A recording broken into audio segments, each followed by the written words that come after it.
মিরিকের লেকে এই মুহূর্তে আমরা স্পিড বোটে করে চড়ছি, তাই ভাবলাম সৌম্য স্টেশনের বন্ধুদেরকে একটুখানি শেয়ার করি সেটা। আমার সঙ্গে আরও অনেকে রয়েছে, এদিকে মেঘনা রয়েছে, এদিকে সূর্যোদয় রয়েছে, আর সঙ্গে রয়েছে শতদ্রু, অঙ্কিত, हम लोग के साथ भैया है जो हमें घुमा रहा है। তাহলে একটুখানি ঘুরে দেখা যাক।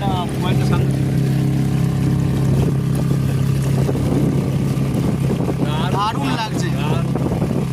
এই মেঘলা দিনে একলা ঘরে থাকে না তো মন, কাছে যাব কবে পাবো ওগো তোমার নিমন্ত্রণ। এই মেঘলা দিনে একলা ঘরে থাকে না তো মন, কাছে যাব কবে পাবো ওগো তোমার নিমন্ত্রণ। মিরিক লেক থেকে এটা